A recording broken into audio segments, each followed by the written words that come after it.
Knowing the difference between normal winter blues and something deeper, oh, it matters. I have experienced such a difference in how I get through the winter.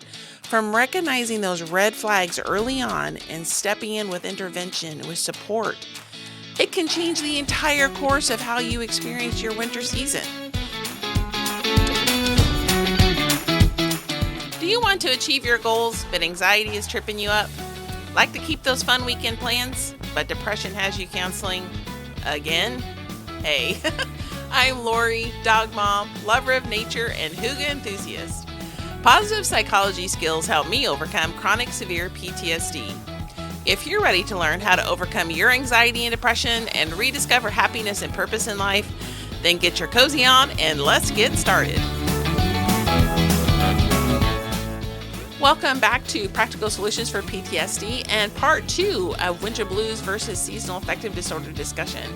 So last week we introduced this. We talked about the symptoms between the two of them, how seasonal affective disorder symptoms can actually be magnified and increased if you're dealing with trauma already or chronic stress, burnout, grief, things like that. They can actually make the symptoms of seasonal affective disorder magnified. It can magnify them and make them worse.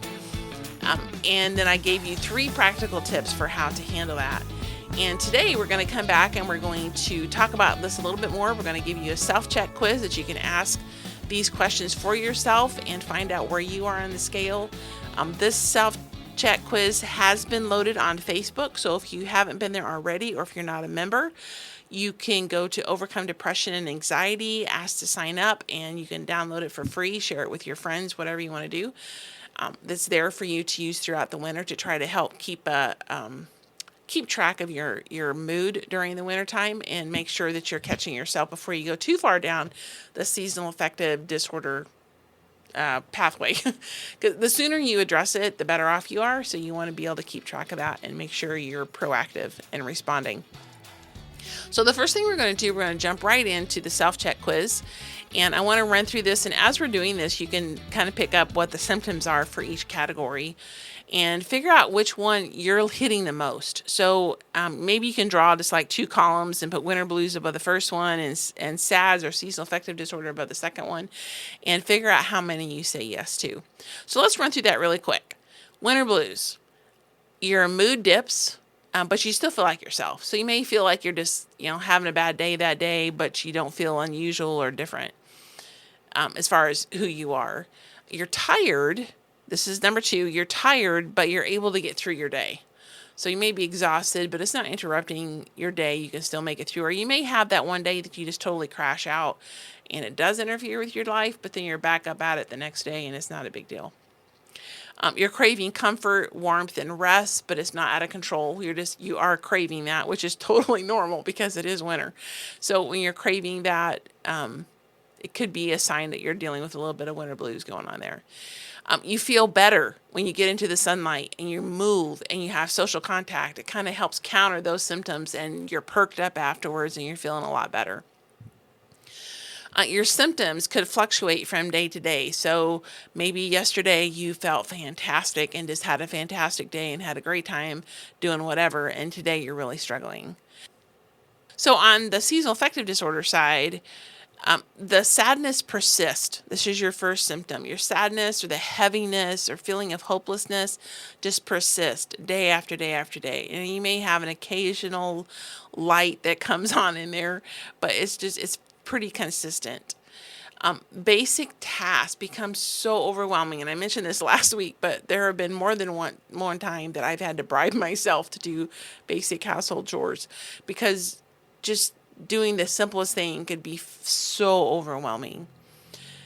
Number 3 is your mood doesn't reset with usual coping strategies. And you have like your fallback strategies that you use consistently to help improve your mood. Just like the ones we mentioned already with the winter blues, getting out and exercising, sunshine, contact with other people. You're doing these usual strategies and they're not helping. So this is another signal that you're dealing with SADS. You're withdrawing from people more than usual. So you may be a natural introvert or you're already dealing with other things that make you want to withdraw. But this would be addition to what you normally do and could be can be extreme at times. So maybe you're ignoring phone calls or messages, etc. So you're withdrawing from people. And the next one is sleep and appetite significantly change. So you're sleeping a lot more or a lot less, or you're craving sugar and carbs like crazy. You can't seem to get enough. So these are some signals that you're dealing with SADS. A big one is that you just don't feel like yourself. This is different and you can't seem to shake it. And here's the big one is your symptoms last 2 weeks or more. So everybody's going to have bad days. And if you're dealing with winter blues, you're going to have those days that are just totally off, and you may check off a lot of these things on here. But when your symptoms are lasting for 2 weeks or more, they just hang on and linger, you definitely, I'm almost certainly dealing with seasonal affective disorder. So, question for you. Which column did you check more in? Did you check more under winter blues or seasonal affective disorder? And again, winter blues is fairly common. There's a lot of people that experience that in the wintertime. And gentle routines will typically help shake you out of that. Like, getting in contact with people, taking a walk in the sunshine or whatever that may be can have a huge effect on that. If you had more checks under column B or your seasonal affective disorder column, you absolutely deserve support. And please keep in mind, you're not broken. This is not your fault. This is not where you're just being lazy emotionally or mentally or even physically. It's just how your body and your nervous system is responding to the weather changes. That's all it is. And you may need some support, and that's perfectly fine. We can do that. I can give you some practical tips. We have some more coming up here in a minute. Absolutely implement that. If you need it, please reach out and get help from a doctor, a counselor, or something that can try to help you to counter some of that depression from seasonal affective disorder. But just understand, this is not a weakness. It's just how your body's dealing with the season. Not a big deal. Can move on. So let's get to those practical tips, because there's some more I want to share with you. I shared 3 with you last week. With one bonus, which was to get help if you need it. We already talked about that. Last week, we talked about light and sun exposure. I want to throw in movement and body awareness. I mentioned this earlier when we were talking about winter blues, about getting out and walking and it lifting your spirit with winter blues versus seasonal affective disorder.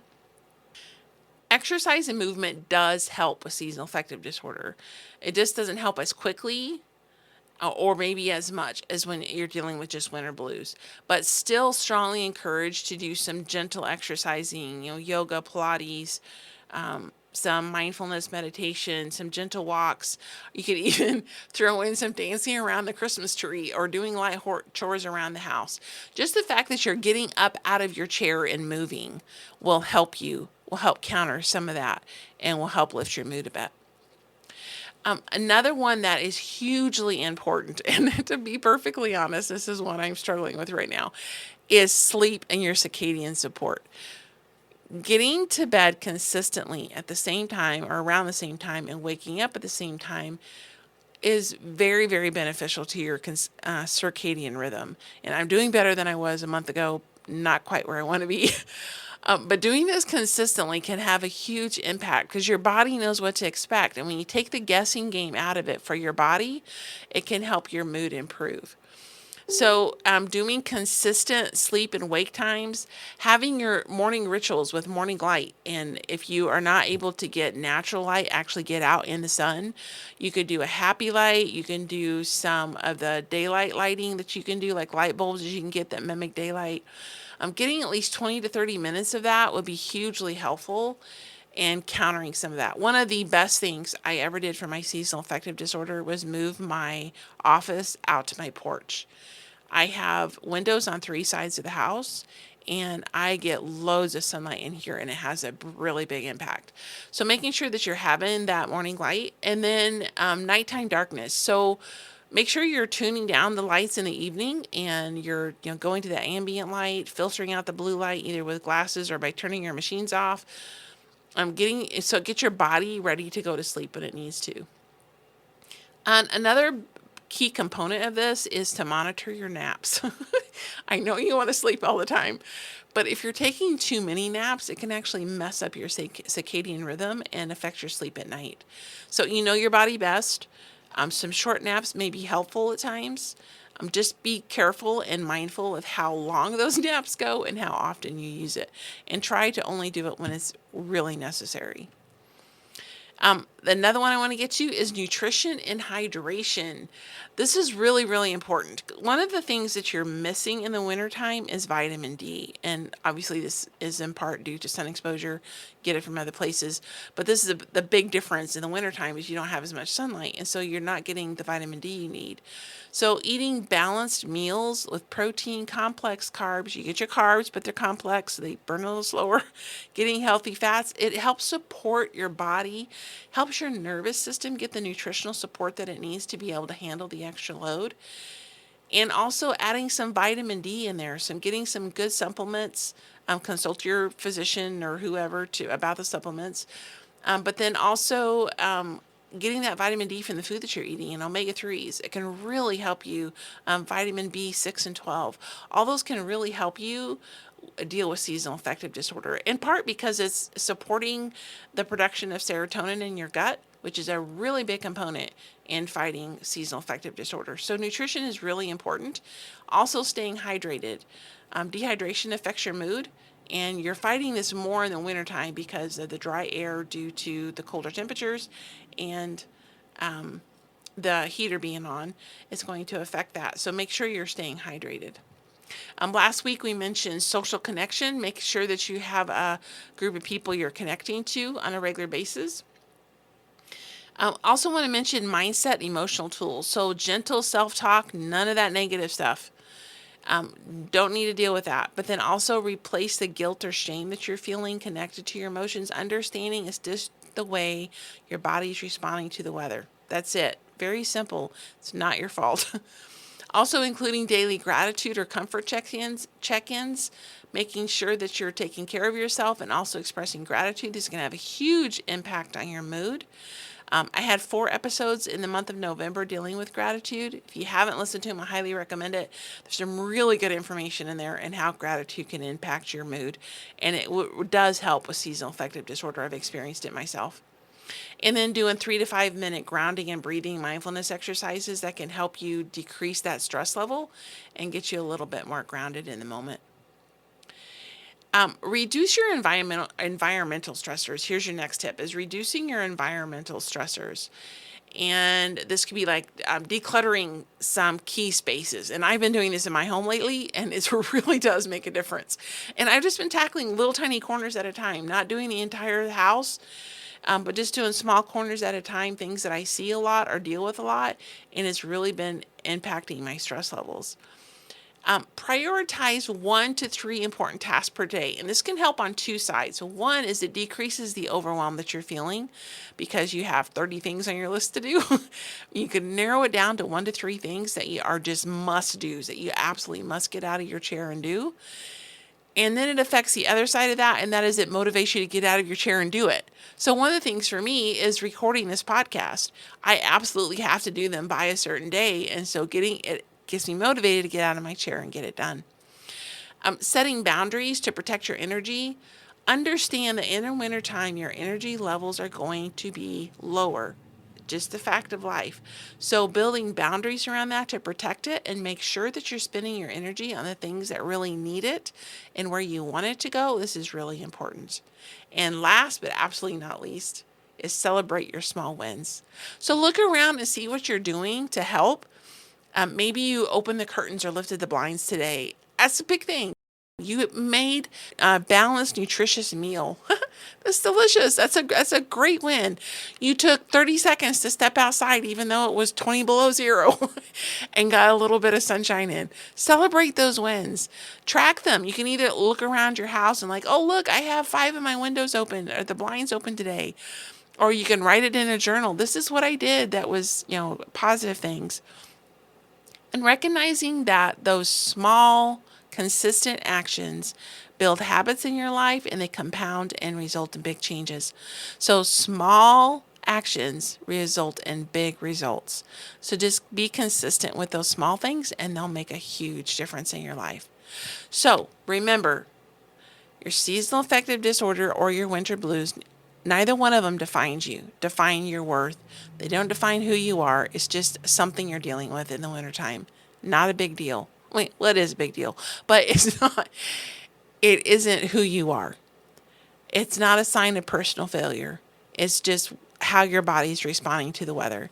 So use compassion on yourself just like you would your best friend. Pace yourself. Make sure that your energy, you're conserving that energy. You're not spending it all at once. Pace yourself out. Use the practical tools we talked about to make a real difference in your life, and you'll start seeing that. So once again, I'm going to remind you, be gentle and kind to yourself. Find something warm and cozy today. Snuggle in underneath it. Enjoy that cup of hot tea, cup of hot coffee. Enjoy the Christmas lights around you, the cozy feeling that you've got, and we'll see you back here next time. Quick reminder to join the Facebook group to get a copy of the Winter Wellness Checklist. Just search for Overcome Depression and Anxiety. Use positive psychology to combat PTSD. The link is also in the comments below. Hey, my friend, I hope you enjoyed today's episode. If so, would you please take 30 seconds and share it with someone you know who may be struggling with depression and anxiety? Also, would you please leave a quick review for the show? Knowing how this podcast is helping you fills my heart with so much joy, and it motivates me for future episodes. For now, it's time for Sam and I to head outside to enjoy some sunshine and fresh air. We'll see you back here on Tuesdays and Thursdays for more great episodes.